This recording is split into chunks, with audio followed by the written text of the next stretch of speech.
Hi. You will have a printout of my slides, just so you know, in front of you if you want to take any notes. Tough Love is an independent print design company. I pride myself in producing high-quality products. My name is Naomi Tuffery, and I'm the founder of Tough Love. And I do all of the designs myself in-house. They're all created with a combination of digital drawing and photographic imagery. I invent individual and innovative designs which are then recreated on different mediums. And Tough Love is innovative because I offer a personal service with bespoke products alongside ready-made items. And my range of products are all manufactured in the UK. Some examples of what I sell are digitally printed silk scarves, printed tops, limited edition prints, and bag hangers. And there are some examples I think some of you have noticed already in front of you. So I've been in business for 18 months, and in that time I've been working on my branding, building up a product range, got my own e-commerce website, and built up a presence on social media. I've also been in the press, both online and in print. I sell through online platforms as well as through my own website. The most popular one I found is Pinstripe and Pearls, who are a corporate women's clothing website. And there are a few others that I'm featured on as well. I've also held pop-up shops in local events, and also in St Albans, Windsor, and in Camden High Street. I also in summer held a launch event for my new collection, and we had a pop-up shop in the garden, and it's a lovely day. And most recently, I was featured in St Albans Fashion Week. They had a catwalk in the cathedral, which is the longest catwalk in the country, and had attendance of 800 people. Now that I've built up my brand and invested £5,000 of my own money, I want to get exposure and expand the company. Now, everything I've earned has gone back in, but I'm now finding I've got limited resources to do that. So if I did win the £1,000, I would use it to continue working on gaining exposure and expanding my distribution network. And to do this, I would want to attend trade shows in London.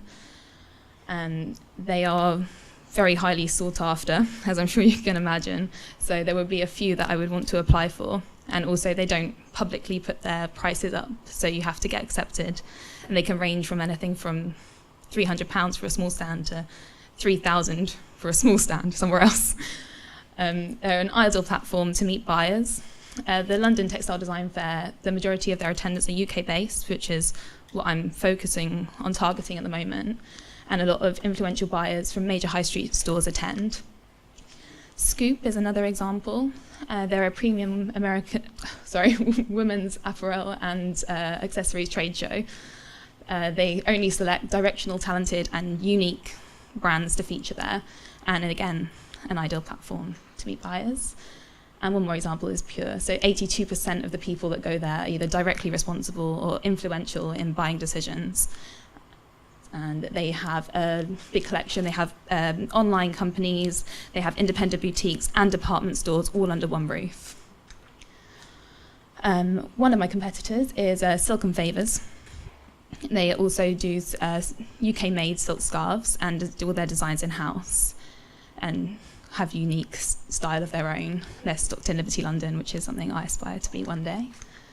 Another few examples are Helen Ruth, Feather and Bone, Louise Coleman, and Tells. I think what sets all of us apart from each other is we all have our own unique styles. I think what sets me apart from all of them is my broad product range. I try and target lots of different demographics by having the different price points. The cheapest thing you can buy for me is £3, which is a card, or you can buy a £160 scarf. So my customers are people who want good quality items. It's not throwaway fashion. These are investment pieces, things you'll keep forever. People looking to avoid that mass production. And they're ageless, timeless, and not going to go out of fashion. So my silk scarves were most popular with women aged 40 plus. And the printed tops are unisex and have been well received from age 12 to 80. And here are some of my customers being involved in my Tough Love on Tour campaign. Sorry, Naomi, I'd have to cut you off. That's all right, that's good timing. Sorry. Thank you for listening.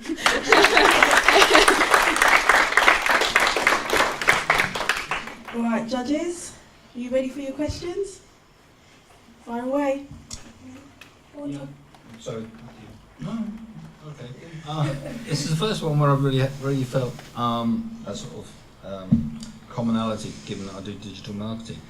So I'm interested in the decision. What you talked about was making the jump from largely selling yourself or through local outlets to the idea of getting into the big trade shows. And so how did you make the decision between going that way or using your user base, and you made the point about online, so social media, to virally spread what you do and build a direct sales route using online?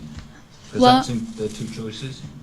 Yeah, no, I completely understand what you're saying. I've spent all the time, building up. I've got everything ready where it needs to be, and now my problem is exposure and meeting the right people to get me into. Even if it is a small boutique, you have a large range of people that come in.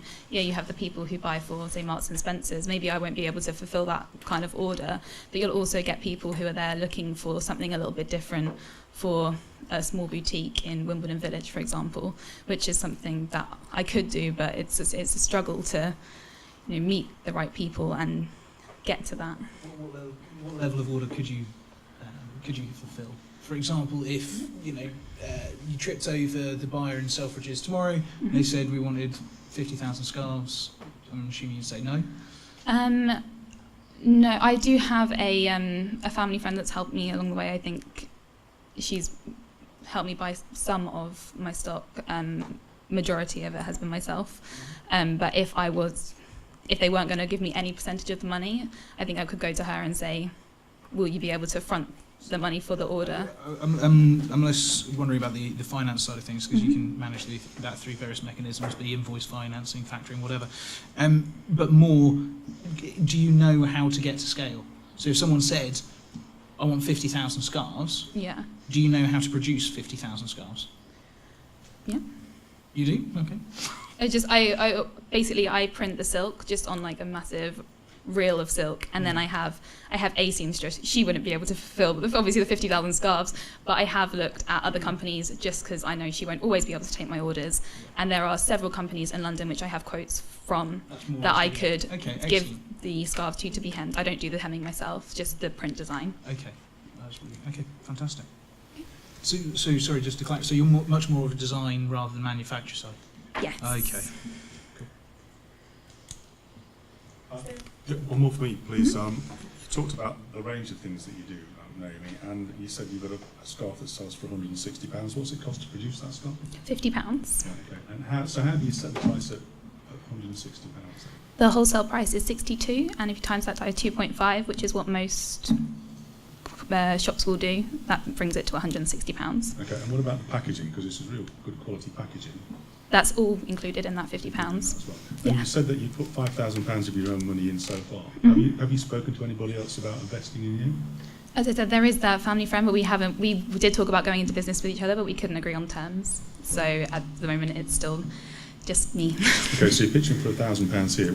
If you didn't get it, or if you do get it, what happens next? I don't know. I have plans of things I want to do next year. At the moment, I'm still self-funded. The problem is I have the ideas, and it's just, as I said, getting them out there. That's what I'm really struggling with. So there would be a big help to make that next step. So. Thank you very much.